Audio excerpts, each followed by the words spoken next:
to work in conjunction with the community of Mars in any way, shape, or form. Appreciate it. Thank you. Mike, thank you. Other citizens? Mr. Malone. You wanna run the meeting? Tom, you're up. I'm sorry. No, I really don't. But thanks for the invite, even though it was sarcastic as hell. Appreciate it. See what- I'm Lonnie, 227 Second Avenue, southeast of Mars. I've been riding around town, looking to see how the town's getting ready for the ice cream days. They're doing a real good job downtown, perfect. But nothing up on the east end of town, so I'm here to represent east end of Mars. It's, if you want to have impressions of a town, you're coming from east or you're coming from west. We don't have anything up there saying, you know, welcome to Mars. I had the only welcome to Mars sign up for years. It's, we asked, when Lango was in charge for what city manager, we asked him if he could put a flower pot or a garbage can or something up on that in the town. He said, well, you can be on low on the totem pole. That was what, 10 years ago. It's not much. I'd like to see something on that end of town. We don't get any attention up there. The weeds are that high, the railroad don't care. City can't do anything about it, I guess. I'm not getting out there to mow it. So anyway, and the other thing is we're gonna start you guys are doing a lot of big things for the Mars. We're gonna start how would you say, underside committee, take care of some little things. When we get a list or whatever, then one of us will come down here and bring everything up. And there's two sides to every story, right? Leave mine at home. Your side. Thank you. Thanks, Tom. Thank you now. I agree, the little things need taken care of as well. And that's kind of what I always do when someone comes to me with a problem. I call the department head and they get right on it. So we want to be that kind of government. So, You got it. yeah. All right. Have a good day. Okay, moving on. Any other citizens here? Seeing none, I'll move on to the thumbs up award. Mark. Yeah, thumbs up to the new officer sworn in this morning, Victoria Gibbs, and to Chief Vandebeck, who seems to keep finding us good candidates. She's the second one from a police Citizens Academy, which was kind of a neat thing. And then also thumbs up to all the people who are working so hard to make ice cream days happen coming up here. Yeah, I would like to echo those items as well. I know there's a lot of hard work and volunteerism that's going into this, and excited to see how things turn out. Hopefully the weather cooperates for all of your events and other items. Also, I'd like to give a thumbs up award, or thumbs up to, it's been mentioned before, but our farmers market seems to be doing really well. So there was a lot of traffic down there this last weekend. I attended for the first time this summer, and yeah, very, very cool event. So Clark. Those all sound really good. All right, Brian, same. Brad. Pretty much the same for me. City staff also for a lot of the work that they're doing downtown painting, and community looks, with some exceptions, it looks pretty good. Yeah. I saw some nice new yellow curbs this morning. Yeah. We're doing a good job. All right, moving on to consent items. Under the consent items, we have an approval of the June 3rd, 2025 regular meeting minutes, a list of bills for period ending 6/13/25, monthly financial statement for May of 2025, renewal of the liquor license outdoor service area to the Legion, Daily Stop, and Love's, interfund transfer resolution that will require a roll call, and urban revitalization tax exemption request.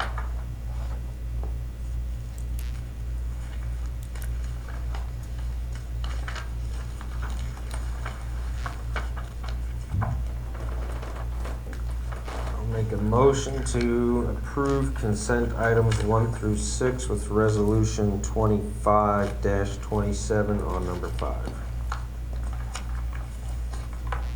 Second. Resolution 27, isn't it? No, I'm 25, 26, 27. excuse me. 26 was the annexation. Yeah. You're right, we used it up. My apology. I was looking- We have a motion and a second. Any My further apologies. discussion on those items?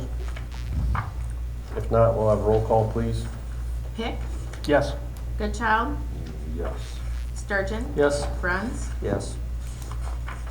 Motion carried. Moving on to action items. Hotel motel sales tax increase. City of Lamar's currently imposes a hotel and motel tax within its corporate, it says corporate limits of 5%.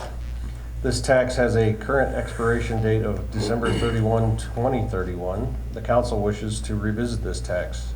The hotel and motel tax is an excise tax on the gross receipts from renting, sleeping accommodations in various establishments like hotels and motels to transient guests. Iowa Code Chapter 423A allows the city to impose the tax at a rate not to exceed 7%.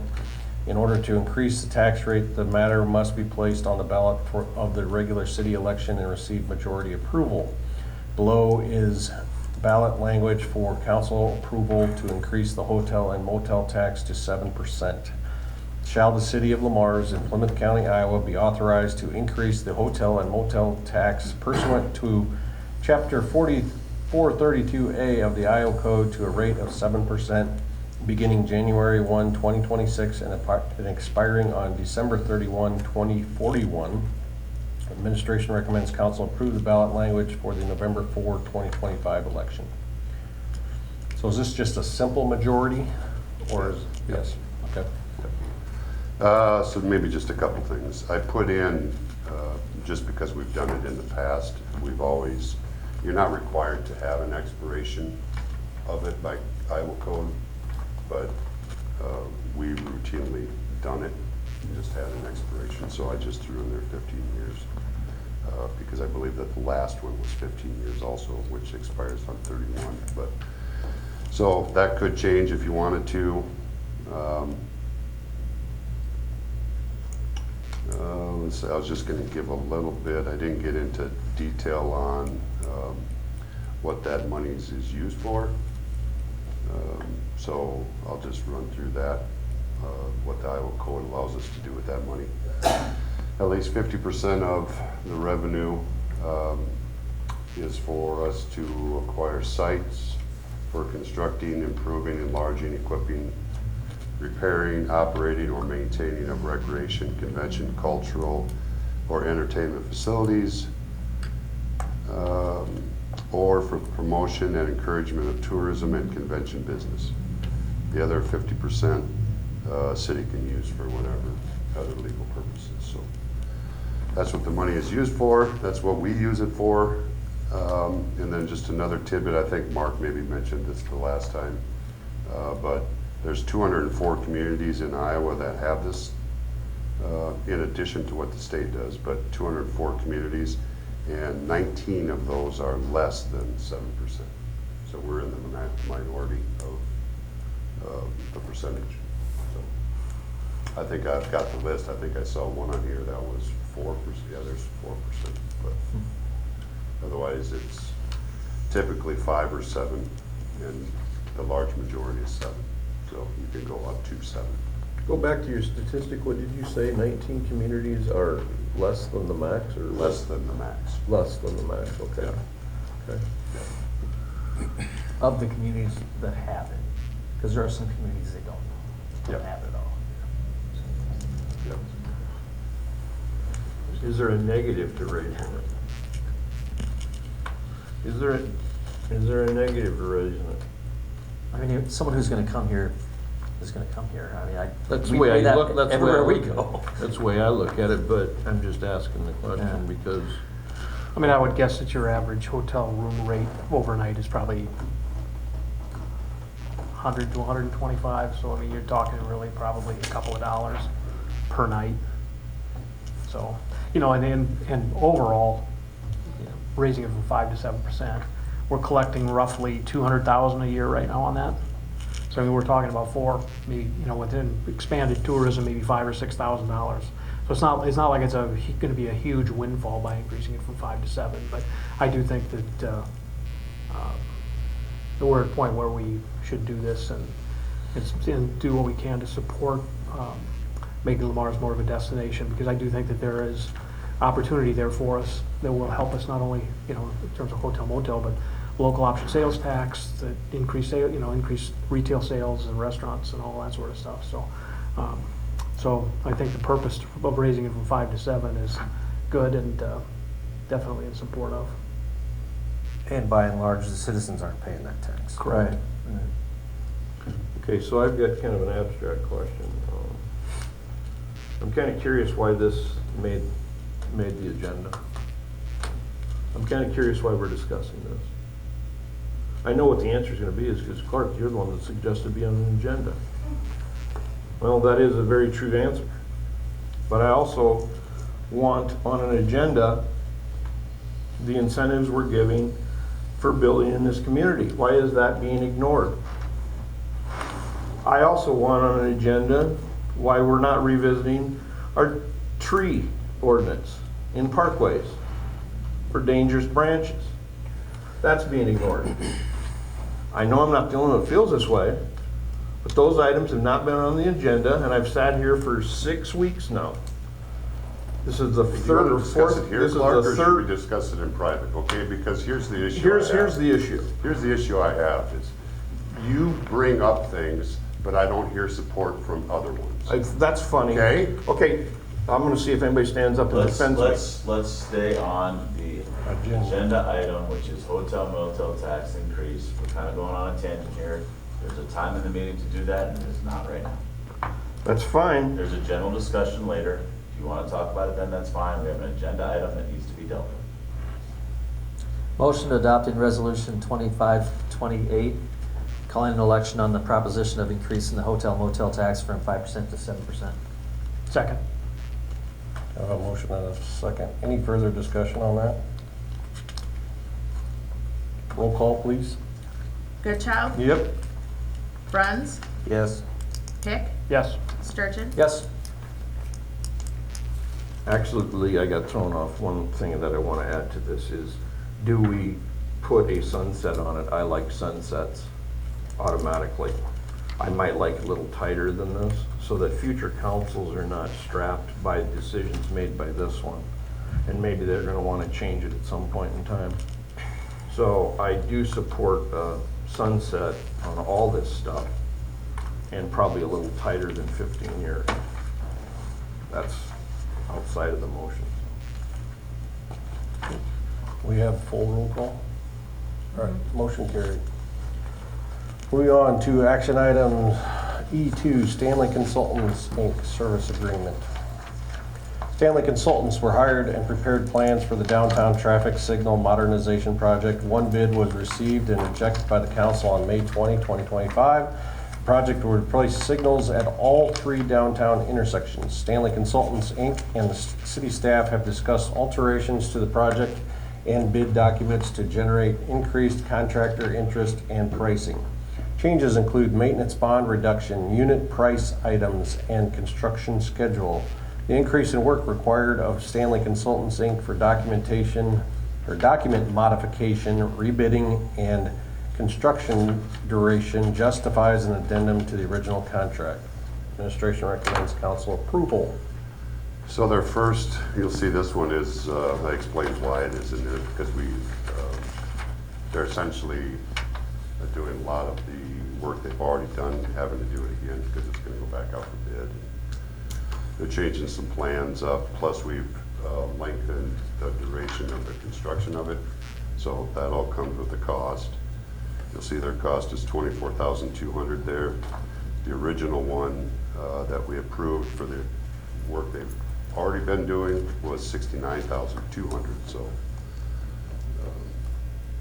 can add that up. That's what it's going to cost us, $93,400. And the intent is to still, I think they're getting some additional survey work done at the intersections to make tear outs and replacement a little bit easier to understand for the bidding contractor. I think they've already ordered that survey, so that should be done shortly.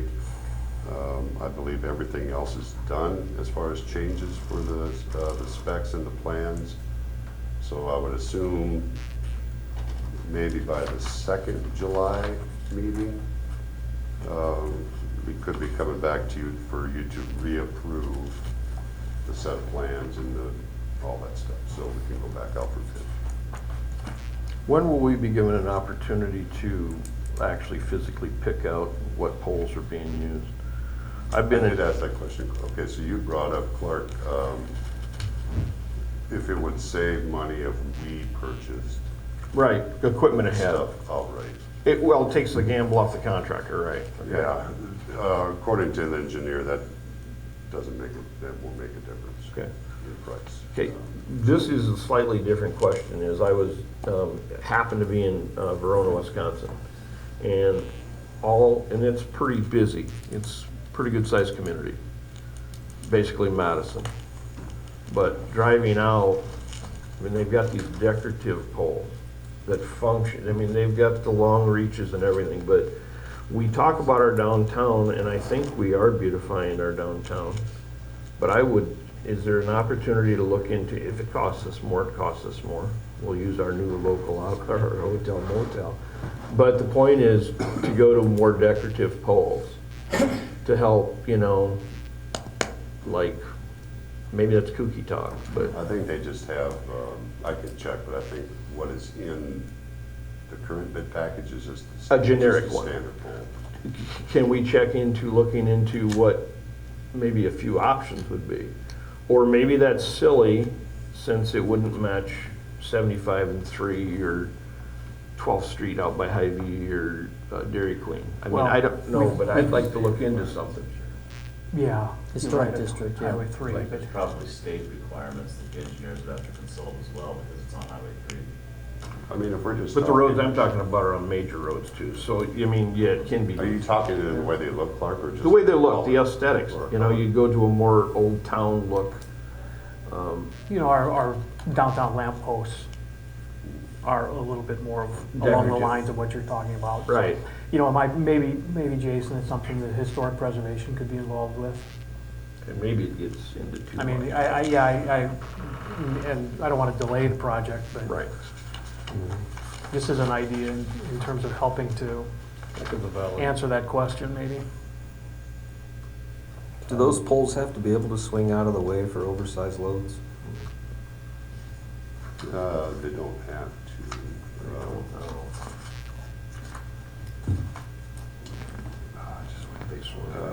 No, they don't have to swing out. They have a little play in them.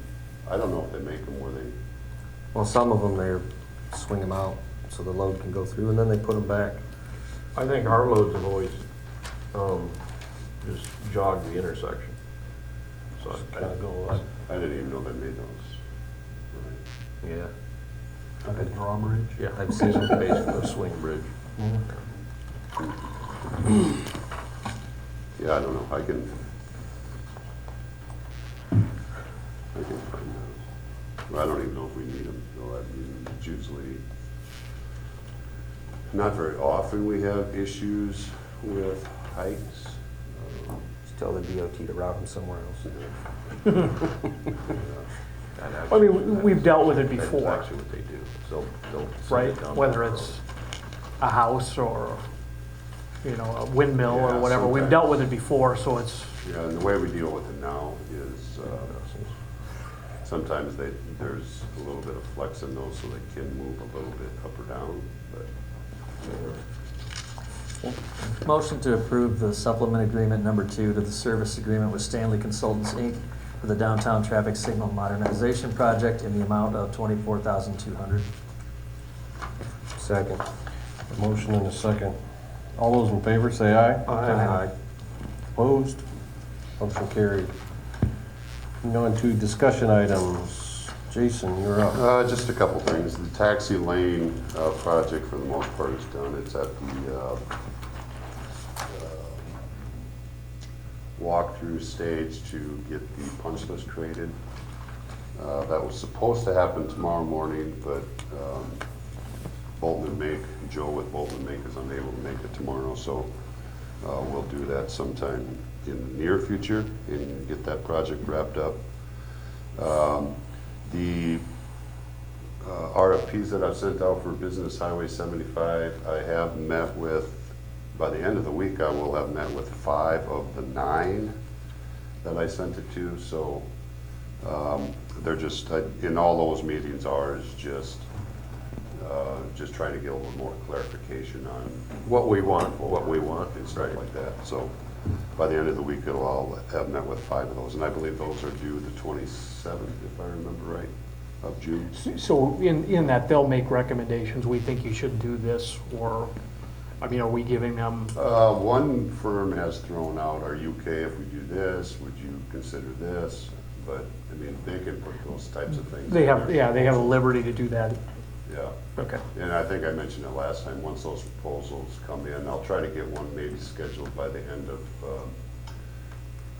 this week for sometime after the 27th, that once those proposals come in, I'm assuming the Public Works Committee will sit down and kind of go through those.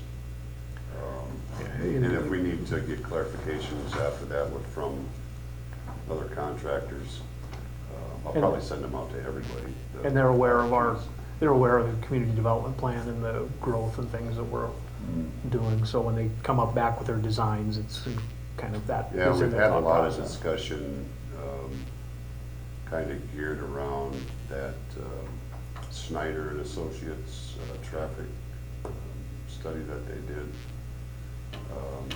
I've made that available to everyone that I've met with so far, so they have that information available, so we'll see what we get, I guess, but, so, anyway. One thing I was wondering on that, the whole section along the railroad track, where there's no curb on that side, that whole half of the road, there's like 0 damage over there. Is that something that we're still gonna replace that side, or can we save some money and do just the, because you'll never put a You'll curb always over have, that. you know, I mean, I haven't done it, but if you talk to Scott Knight, I mean, if you drive it, you see the obvious things. But if you actually get out and walk it, you'll see a lot of just hairline cracks and stuff in it. So it may look good for now, Brian,